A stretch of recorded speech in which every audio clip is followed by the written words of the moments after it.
नमस्कार मेरे प्यारे बच्चों, स्वागत है आप सभी का आईपी एकेडमी के ऑनलाइन प्लेटफॉर्म पे।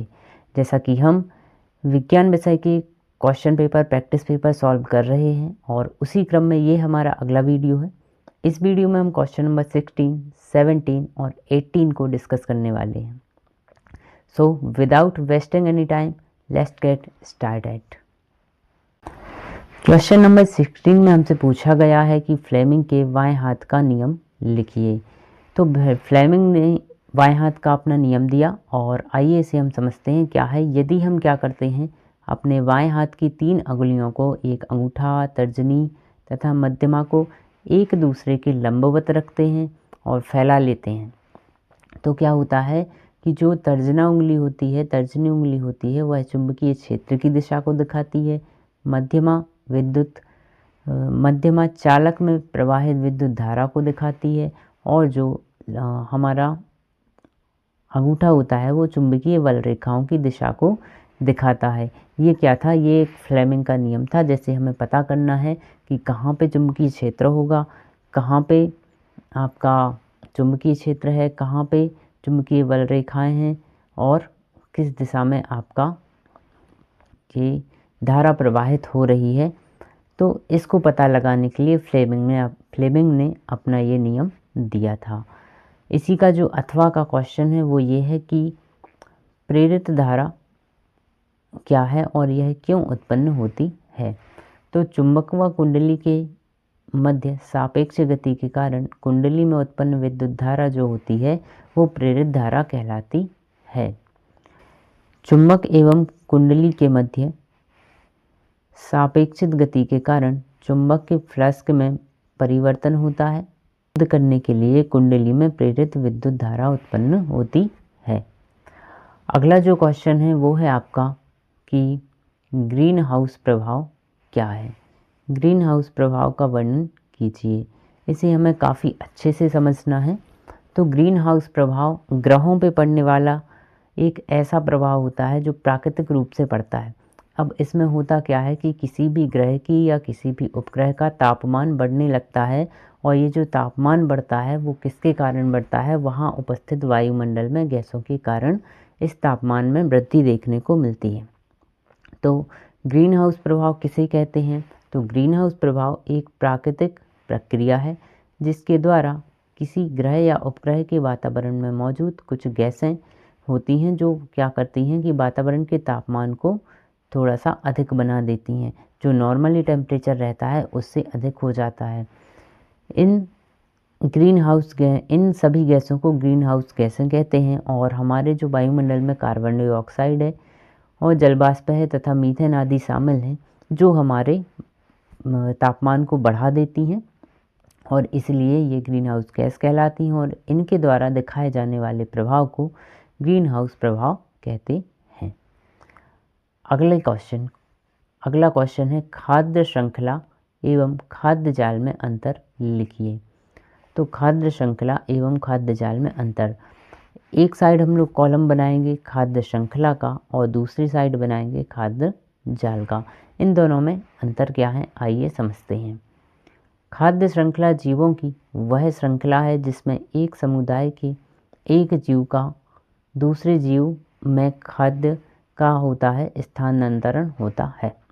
मतलब खाद्य श्रृंखला हम उसे कहते हैं कि जिसमें जीव होते हैं विभिन्न प्रकार के और वो क्या करते हैं, एक समुदाय से दूसरे समुदाय में खाद्य पदार्थों का या ऊर्जा का स्थानांतरण करते हैं।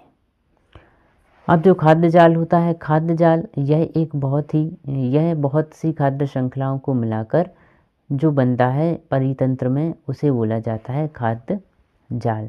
मतलब खाद्य श्रृंखला खाद्य जाल के अंतर्गत आती हैं। बहुत सारी खाद्य श्रृंखलाएं मिलेंगी और खाद्य जाल बना लेंगी। अगला है, इसमें जीवों की संख्या सीमित होती है। किसमें? खाद्य श्रृंखला में। लेकिन जो खाद्य जाल होता है इसमें जीवों की संख्या क्या होती है? अपेक्षाकृत ज़्यादा देखने को मिलती है।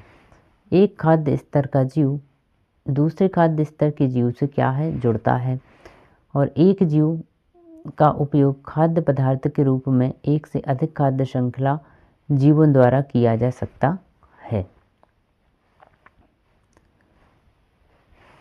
इसमें उत्पादन विभिन्न श्रेणी के उपभोक्ता तथा अपघटक सम्मिलित होते हैं, जो उत्पादक होते हैं, लेकिन इसमें विभिन्न जीव समुदाय के उपभोक्ता एवं उत्पादक सम्मिलित एवं अपघटक सम्मिलित होते हैं।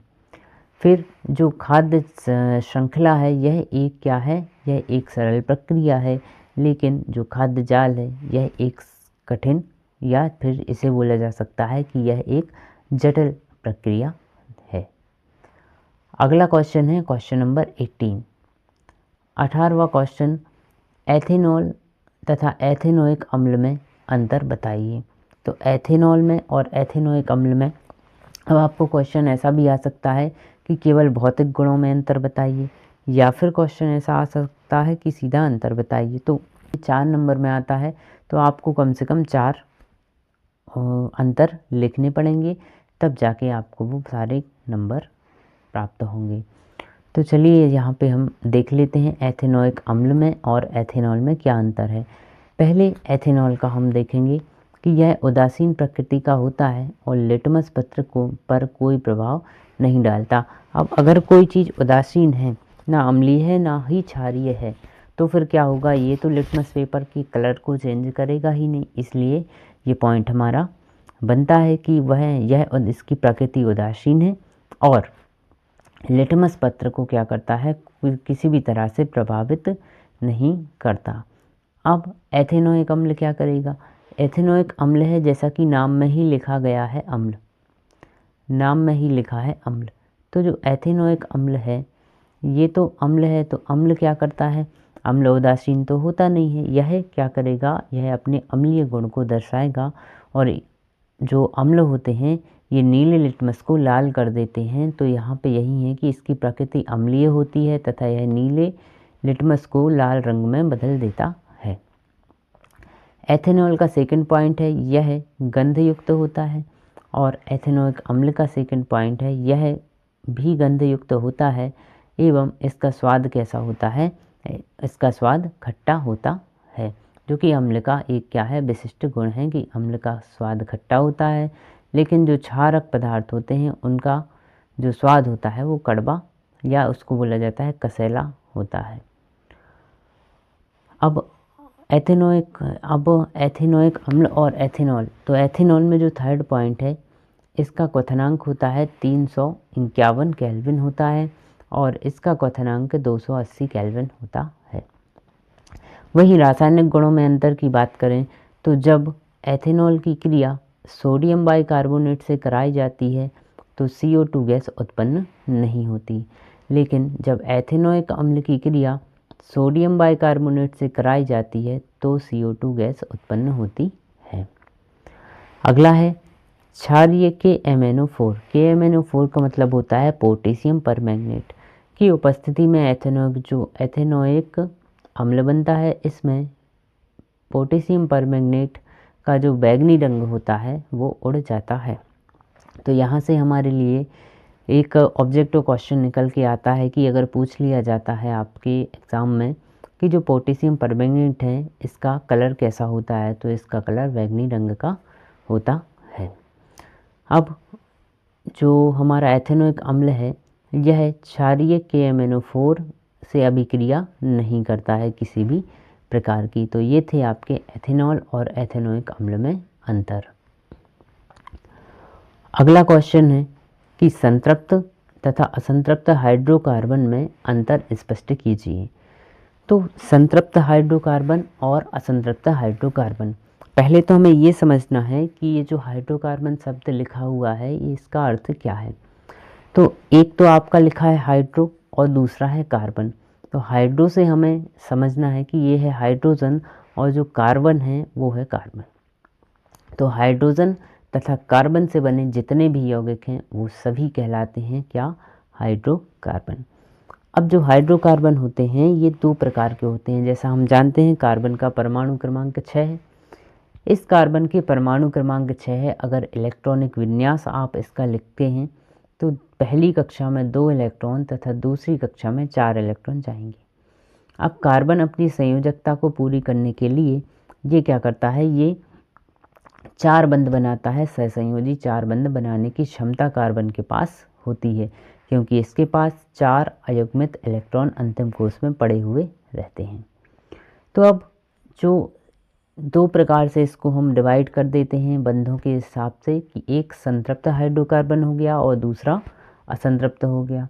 अब जो संतृप्त हाइड्रोकार्बन हैं, देखिए कार्बन में सबसे ज़्यादा एक कार्बन अधिक से अधिक 4 बंध बना सकता है और कम से कम एक बंध तो बनाई गई। तो अधिक से अधिक कितने 4 बंध बना सकता है, मतलब कार्बन के पास इतनी क्षमता है कि वो 4 हाइड्रोजन को अपने साथ जोड़ सकता है। अब संतृप्त हाइड्रोकार्बन में कौन आएंगे? संतृप्त हाइड्रोकार्बन वो कहलाते हैं जिसमें क्या होता है, और अधिक हाइड्रोजन ना जुड़ सके, मतलब जितने भी कार्बन कार्बन के बीच में बंध हो या कार्बन और हाइड्रोजन के बीच में बंध हो, वो केवल एकल बंध से जुड़े होते हैं। तो ऐसे जो यौगिक होते हैं उसको कहा जाता है क्या? संतृप्त हाइड्रोकार्बन। तो ऐसे हाइड्रोकार्बन जिनमें कार्बन परमाणु की चारों संयोजकताएं एकल बंध से संतुष्ट होती हैं, मतलब ऐसे यौगिक कार्बन और हाइड्रोजन के जिसमें केवल एकल बंध पाया जाता है, एक ही बंध पाया जाता है, डबल बॉन्ड प्रकार नहीं पाया जाता है, उसको संतृप्त हाइड्रोकार्बन कहते हैं। अब असंतृप्त हाइड्रोकार्बन वो कहलाते हैं कि जिनमें कम से कम एक द्विबंध होगा या फिर एक त्रिबंध का निर्माण होगा, उसे हम बोलते हैं असंतृप्त हाइड्रोकार्बन। अब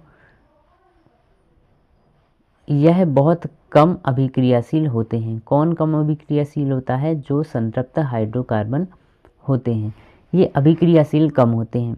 अब कम अभिक्रियाशील क्यों होते हैं? क्योंकि ये पहले से ही इनका नाम ही है संतृप्त हाइड्रोकार्बन। संतृप्त है मतलब इनके बंध को तोड़ना थोड़ा सा कठिन होता है। तो जब बंध तोड़ना कठिन है, क्योंकि इनकी संयोजकताएं पूरी पूरी हैं, इसलिए बंध तोड़ना कठिन है। बंध कठिन है तोड़ना, मतलब कि यह रिएक्शन बहुत कम दिखाएगा, इसलिए यह कम अभिक्रियाशील होते हैं। और जो असंतृप्त हाइड्रोकार्बन होते हैं यह अधिक अभिक्रियाशील होते हैं। संतृप्त हाइड्रोकार्बन का ये सामान्य सूत्र जो कि ऑब्जेक्टिव में काफ़ी बार पूछा जा चुका है, तो ये भी आपको याद रखना है कि CnH2n+2 होता है। और जो असंतृप्त हाइड्रोकार्बन हैं इनका सामान्य सूत्र, अगर द्विबंध है यौगिक में तो द्विबंध वाले का होता है CnH2n, और यदि त्रिबंध देखने को आपको मिल रहा है तो इसका होता है CnH2n-2। अब उदाहरण, संतृप्त हाइड्रोकार्बन के उदाहरण आपके पास CH4 है, C2H6 है, और असंतृप्त हाइड्रोकार्बन का है आपका ईथीन, ईथान आदि हो सकते हैं काफ़ी सारे। चलिए, ये थे हमारे, ये क्वेश्चन नंबर 18 तक हमने कवर किया आज। और अब अगले जो वीडियो आएगा उसमें क्वेश्चन नंबर 19 जो हमें समझना है, क्वेश्चन नंबर 20 और 21, 22 इन क्वेश्चंस को डिस्कस किया जाएगा। तो चलिए मिलते हैं हम लोग अगले वीडियो में। आप सभी को मेरा नमस्कार।